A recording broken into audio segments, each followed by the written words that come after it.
रुका रुका ई कौची ले जाई था जी? गेहूं है और कुछ ही है, चल हट ना। ई काहे लगी लेके जाई था इतना मनी गेहूं से ना बतावा हमरा पहले।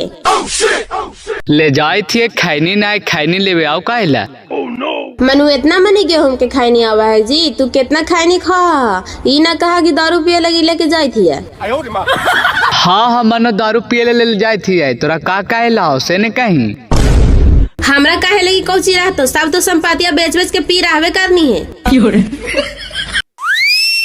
कौची हो लेगे काले तो आने हल्ला कर रही है। याद देखा एक मोटा गेहूं लेके दारू पिए जा रहा है। आए रे भोरे भोरे आदमी भगवान के ध्यान लगवा है, तोरा दारू पर ध्यान रहा हो रे। मनो लक्षण ना छूट तो तोर से ने हमरा पहले बताओ। अपने मरवी से मरवे कर्मी साला दू को बाल बचा के तू भटका दे मही की।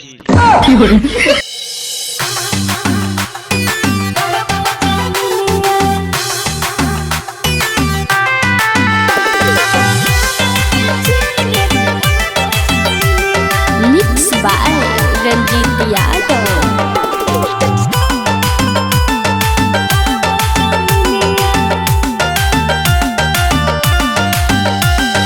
बिच दिल हो राजा हो झुमका झूलनिया हे राजा। बिच दिल हो राजा हो झुमका झूलनिया तायब का बेची देवा घर बो जमीनिया तायब का बेची देवा घर बो जमीनिया।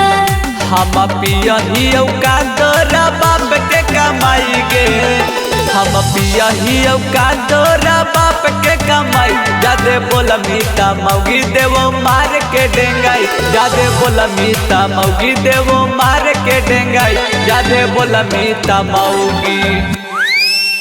तो थुर मुहा ज्यादा मारे मारे के धमकी ना दे या में गोश ना हो बोस बनल चल ही। तू पहले दारू छोड़मी कि ना छोड़मी से पहले तू हमरा बताओ। दारू हम ना छोड़ो बाजी, भला के कहीं ता मेहरारू छोड़ दो तो छोड़ दो लेकिन दारू ना छोड़बो। तू ना छोड़वाई, तू लीलवा लगा दियो। हम बुलाइयो तोर बापा ने 112 के ऐसे ना कहीं।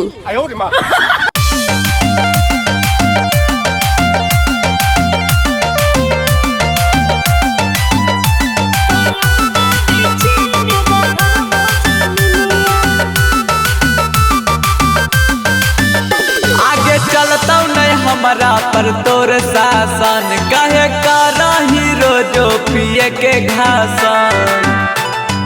ए सुन आगे चलता नहीं हमारा पर तोर शासन, कहे कारा हीरो जो पिए के घासन। हाजी मानेला राजा हो मरो बचनिया कैसे पढ़ता लिखता राजा दोनों छोटा के मौनिया। बिच दिल हो राजा हो नख के नथुनिया, बिच दिल हो राजा हो नख के नथुनिया तायब का बेची देवा घर बो जमीनिया तायब का बेची देवा घर बो जमीनिया। पिया ही का तोरा बाप के कमाई गे, हम पिया ही का तोरा बाप के कमाई।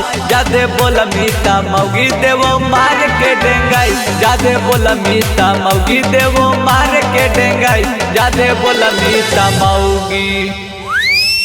देखा हम ही तो ना कही थी कि हमारे पापा का कमनिया पिए था, अपने पापा का कमनिया पिए था, लेकिन दारू ताड़ी छोड़ दे जी। दूध मठा दही घी तोरा जितना मन हो तू उतना खा, हम तोरा खिलाइबो। बहन के पागल नियन कर रहा, दूध दही मठा घी खाए से निशा लगा है से ने पहले हमरा बताओ। साला थुर मुहा एगो कहावत है ना कि कुत्ता के पेट में घी पचा है, ऐसे वाला हाल तू कर रहा है रे। दूध दही मठा खाए से निशा तो ना लगा लेकिन ताकत तो मिला है ना। दरुआ पिए से तोरा ताकत मिला हो से ने तू पहले हमरा बताओ। आधा तेरी के ताकत नहीं मिला है बाजी, हमरा तो लगा है दारू पिए से ताकत मिला है। ना पिए जो गोड़वा तो थर थराइत रहा है, पी ले तो एकदम मियाँ टन टान रहा है दिन भर, कोई भी काम करते रही कोई फर्क न पड़ा है। आए जी तू दारू ना छोड़वा तो जा, हम ही जहर खा के मार जाइयो। जितना मन हो तो उतना पियत रहिए, 2 बाल बच्चा के भटका दा।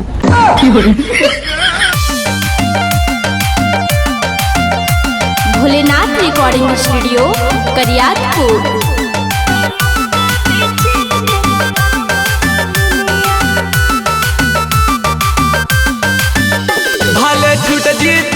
घर में हरारूगे, बाकी पियल न छूटता दारूगे। सुन लेंगे पीते तब जीते हैं, भले छूट जीता घर में हरारूगे, बाकी पियल न छूटता दारूगे। जाते रोजे रोज देवो खोचरवा तखाई के मर जाइबो जहरवा। चंदन विकास पिया का कहतो दुनिया, चंदन रंजित पिया का कहतो दुनिया। तायब का बेची देवा घर बो जमीनिया, तायब का बेची देवा घर बो जमीनिया।